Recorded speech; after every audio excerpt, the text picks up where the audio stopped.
Assalamu alaikum. Today is my second lecture and today I am with the topic that is hypertension, जिसको आप locally बोलते हो कि BP high हो जाता है। तो एक ऐसी कंडीशन है in which there is increased BP above 120 by 80 mmHg। ये एक ऐसी कंडीशन है जिसमें हमारा ब्लड प्रेशर जो है, अगर वो 120/80 से ज़्यादा हुआ तो उसको हम नॉर्मली बोलते हैं हाइपरटेंशन। तो ये जो बीपी है, actually as the term itself explains कि ये एक्चुअली ऐसा प्रेशर है जब ब्लड हमारी आर्टरीज में से चलता है, तो वो जो प्रेशर एक्सर्ट करता है चलने के दौरान, तो उसको हमने यूजुअली नाम दिया है ब्लड प्रेशर। तो ये एक कॉमन डिजीज़ है बोथ डेवलप्ड कंट्रीज़ में as well as in case of the developing countries. Millions of deaths हो जाती है due to the hypertension. Now अगर हम बात करें कि हाइपरटेंशन एक्चुअली इसके कॉज क्या है, ये एक्चुअली किससे अराइज हो जाता है। तो पहला ही जो मेन कॉज है that is the increased salt intake in diet. जो हमारा लाइफस्टाइल है आजकल का, कि हम मैक्सिमम सॉल्ट यूज़ करते हैं अपनी डाइट में, तो वो मेन पहला डायरेक्ट कॉज बन जाता है हमारे हाइपरटेंशन का। सेकंड जो कॉज है that is known as smoking. Smoking actually अगर आपने स्मोकिंग सुना ही होगा कि इसमें एक सब्सटेंस होता है जिसको हमने नाम दिया है निकोटीन।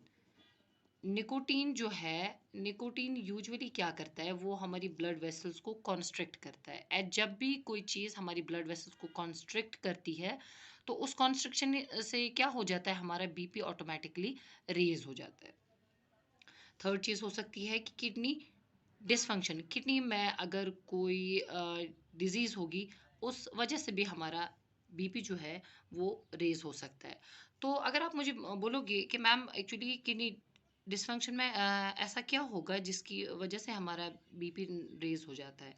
तो ये चीज़ है कि हमारी किडनी का जो मेन फंक्शन है वो है एक्सक्रीशन। एक्सक्रीशन का मतलब है जो भी बॉडी में हमारी वेस्ट बनते हैं, तो हमारी किडनी उन वेस्ट्स को बाहर निकालती है।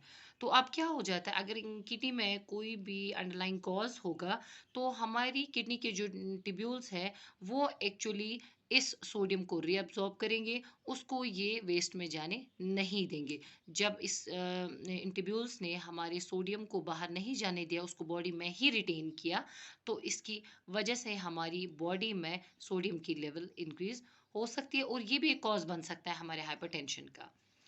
फोर्थ चीज़ हो सकती है, कोई भी हार्ट डिजीज हो सकती है। लाइक हम हमारे हार्ट की जो वेरियस मसल्स है, हमारे हार्ट की जो आर्टरीज है, अगर उनमें कोई डिजीज होगी तो वो भी ब्लड वेसल्स को कॉन्स्ट्रिक्ट करती है एंड एज अ रिजल्ट वो भी कॉज बन जाता है हमारे हाइपरटेंशन का। फिफ्थ चीज़ जो है वो है increase level of various parameters. Like आपने नाम सुना होगा कि किसी का कोलेस्ट्रॉल रेज है तो उसकी वजह से उसका बीपी है रेज। किसी की बॉडी में टैग ज़्यादा है, टैग को हमने यूजली नाम दिया है ट्राई एसाइल ग्लिसराइड। तो और एक चीज़ होती है that's called as LDL. LDL का नाम है लो डेंसिटी लाइपोप्रोटीन्स। ये एक्चुअली कोलेस्ट्रॉल ही होता है। जब कोलेस्ट्रॉल की लेवल ज़्यादा ज़्यादा इंक्रीज हो जाती है, तो ये डिफरेंट फॉर्म्स टेक करती है। तो इन्हीं को हमने नाम दिया है LDL, that is low density lipoproteins. इसको हमने और एक नाम से भी हम इसको जानते हैं, that's known as bad cholesterol.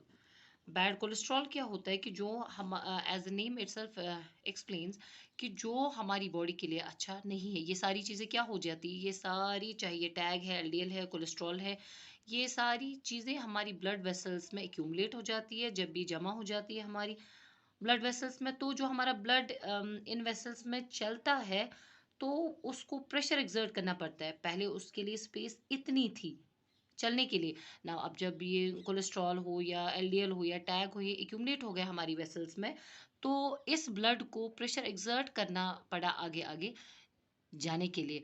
अगर ये प्रेशर बहुत ज़्यादा हो गया एट टाइम्स, ये ब्लड वेसल्स यहाँ पे रप्चर हो जाती है, दैट मीन्स वो फट जाती है एंड एज अ रिजल्ट वो इंसान अचानक से भी मर सकता है। तो ये जो टैग एलडीएल या कोलेस्ट्रॉल है, जब भी हमारी बॉडी में फैट की लेवल इंक्रीज हो जाती है, तो यूजुअली क्या हो जाता है, ये हमारी बॉडी में डिफरेंट फॉर्म्स टेक करते हैं, like in the form of cholesterol, in the form of tag, in the form of LDL. तो ये रहे सारे जो मेन कॉजेज़ है जिसकी वजह से हमारा बीपी या इन टर्न हमारा हाइपरटेंशन बढ़ जाता है, ये थे हमारे डिफरेंट कॉजेज़। तो अगर किसी भी इंसान को पहले बीपी होगा रेज़, तो उसका जो मेन कॉज़ होगा, हो सकता है उसमें वो ज़्यादा सॉल्ट लेता हो, या हो सकता है वो स्मोकर हो सकता है उसकी किडनी में कुछ हो सकता है उसमें उसके हार्ट में कुछ हो, या हो सकता है उसके टैग में कुछ हो, एलडीएल हो, या उसकी बॉडी ब्लड में कोलेस्ट्रॉल के लेवल इंक्रीज़्ड हो। दैट इज़ व्हाई आप लोग ग्राउंड लेवल पे भी अगर किसी इंसान को अचानक से बीपी रेज़ हो जाता है, तो हम लोग ये अंदाज़ा लगा सकते हैं अपनी लेवल पे कि हो सकता है ये सॉल्ट ज़्यादा ले रहा हो, या इसकी किडनी में कुछ हो, या इसके हार्ट में कुछ हो, या हो सकता है इसका टैग रेज़्ड हो, कोलेस्ट्रॉल रेज़्ड हो, या एलडीएल रेज़्ड हो। इसीलिए यूजुअली टेस्ट होते हैं नॉर्मली, जो जिनको हमने नाम दिया है, like you have to do the lipid profile. All these test they come under lipid profile, lipid profile. तो ये था छोटा-सा आज एक लेक्चर अबाउट द हाइपरटेंशन। अगर आपको मेरा आज का ये लेक्चर अच्छा लगा, तो प्लीज़ इसको शेयर करें, सब्सक्राइब करें एंड लाइक का बटन